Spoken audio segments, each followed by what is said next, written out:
बिस्मिल्लाहिर्रहमानिर्रहीम। अस्सलाम वालेकुम। 9th क्लास चैप्टर हम स्टार्ट करने जा रहे हैं बायोडाइवर्सिटी का। उससे पहले आपने चैप्टर नंबर 2 में साइंटिफिक मेथड सारा पढ़ा। साइंटिफिक मेथड में ऑब्जर्वेशन, डिडक्शंस, एनालिसिस, एक्सपेरिमेंट और लास्ट पे लॉ और थ्योरी बनती है हमारे पास। फिर ये वो बेसिक सब चीज़ें थी जो कि आप पढ़ चुके हैं। उसके बाद उन चीज़ों को कैसे अरेंज कैसे करना है, डाटा को एनालाइज कैसे करना है, कॉलम्स और रोज़ में कैसे लिखना है, वो सब करने के बाद जो हमारा नया चैप्टर स्टार्ट होने जा रहा है वो है बायोडाइवर्सिटी का। बायोडाइवर्सिटी का आज जस्ट हम इंट्रोडक्शन, उसकी इम्पोर्टेंस क्या है और एम्स क्या हैं, मतलब इसकी ज़रूरत क्यों है, ये बेसिकली होता क्या है और इसकी अहमियत क्या है, ये सब चीज़ें हम पढ़ेंगे।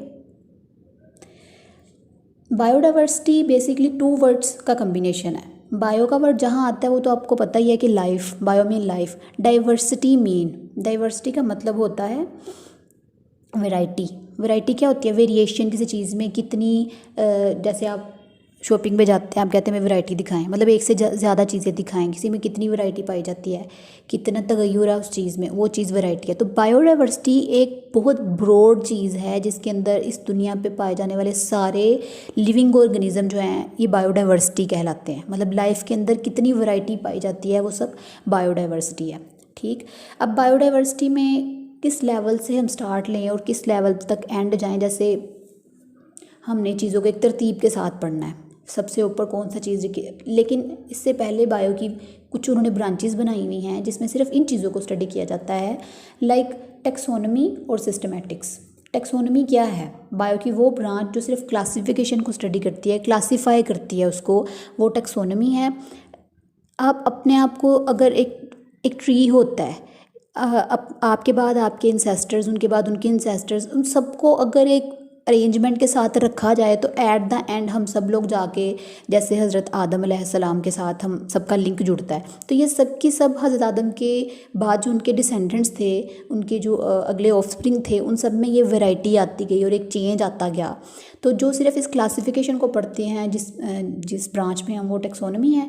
जबकि ऐसी ब्रांच जिसमें हम क्लासिफिकेशन के साथ साथ उनकी एवोल्यूशनरी हिस्ट्री को भी पढ़ते हैं, जैसे कि मैंने अभी बात की एवोल्यूशन क्या हुई, मतलब पहले जो एनिमल्स थे उनके बाद एडवांसमेंट कैसे आई, कहाँ के एनिमल्स कैसे हैं, और उन सब की पीछे जाके जो एक हिस्ट्री के बाद अगर उनके इंसेस्टर्स को देखा जाए तो वो कहीं ना कहीं उनका आपस में लिंक जुड़ता है।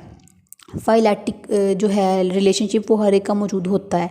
जो ब्रांच इस चीज़ को स्टडी करती है कि क्लासिफिकेशन क्या है, उसके साथ एवोल्यूशनरी रिलेशनशिप क्या है, एवोल्यूशन होना, वक्त के साथ साथ जो बका चेंज आता है, इर्तिका होती है, उसका जो आपस में रिलेशनशिप स्टडी करता है, वो आपके पास जो बायो की ब्रांच है उसको सिस्टमैटिक्स कहते हैं।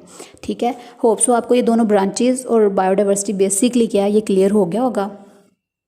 नेक्स्ट हम देखते हैं इसकी बेसिस क्या हैं और इसके एम्स क्या हैं। एम्स तो ये हैं कि हमें ये पता चल जाए कि जितने भी एनिमल्स हैं उनमें सिमिलैरिटीज़ और डिफरेंसेस क्या क्या हैं। सिमिलैरिटीज़ की बेस पे उनको किसी एक ग्रुप में रख दिया जाता है और डिफरेंसेस की बेस पे उनको किसी दूसरे ग्रुप्स में रख दिया जाता है। तो दूसरी तरफ इसकी बेसिस ये रखी गई हैं कि एनिमल्स का आपस में रिलेशनशिप कहाँ से जुड़ता है, उनकी जो करैक्टरिस्टिक है उनमें सिमिलैरिटीज़ कहाँ से है और वो किस तरह आपस में रिलेट करते हैं। फिर इस हिसाब से कुछ चीज़ें ऐसी हैं जो जानदार कहना ज़्यादा मुनासिब होगा, कुछ जानदार ऐसे हैं जो आपस में ज़्यादा लिंक करते हैं एज़ कम्पेयर टू दूसरे जानदारों के। जैसे उसने बात की कि स्पैरो है, स्पैरो का लिंक पिजन्स के साथ ज़्यादा है एज़ कम्पेयर टू इंसेक्ट्स के साथ, दैट्स वाई वो एक ही क्लास के अंडर आएंगे, जबकि जो इंसेक्ट्स हैं उनके लिए अलग से एक क्लास होगी। तो ये सारी बेसिस थी इस चीज़ की कि उनका एवोल्यूशनरी जो है देखा जाए रिलेशनशिप, तो उसके अकॉर्डिंग उनमें क्या सिमिलैरिटीज़ और क्या डिफरेंसेस हैं। ये नेक्स्ट जो मैंने अभी आपको एग्जांपल दी है वो यही कह रहा है कि sparrows are more closely related to pigeons than to insects. It means the former to have common evolutionary histories. इसका मतलब यही है कि फिर स्पैरोज और पिजन्स का पीछे से कोई आपस में लिंक जुड़ा था जिसने उनको ज़्यादा क्लोजली रिलेटेड रखा हुआ है। इसी बेस पे फिर ग्रुप्स और सब ग्रुप्स बनाए जाते हैं। लेकिन इसके अलावा बेसिस, एक तो ये पहले बात हमने की, दूसरी जो बुनियाद अब रखी जा रही है, जो दूसरी बेस रखी जा रही है इस चीज़ को स्टडी करने के लिए, वो अब डीएनए को रखा जा रहा है। लेटेस्ट स्टडीज़ में हम डीएनए का बहुत ज़्यादा जो है कि यूज़ कर रहे हैं कि डीएनए के अकॉर्डिंग उनमें सिमिलैरिटीज़ और डिसिमिलैरिटीज़ क्या हैं। डीएनए होता क्या है? हर हमारा जो बॉडी पार्ट का स्ट्रक्चर और फंक्शन है वो किसकी रेपिटेशन से बनता है? वो सेल्स हैं। हमारा स्ट्रक्चरल और फंक्शनल यूनिट जो है वो सेल होता है। हर सेल के अंदर न्यूक्लियस भी होता है, साइटोप्लाज्म भी होता है, ऑर्गेनेल्स भी होते हैं। ये सब चीज़ें डिटेल में आप जानते हैं। न्यूक्लियस के अंदर एक चीज़ है डीएनए, डीऑक्सीराइबोन्यूक्लिक एसिड होता है।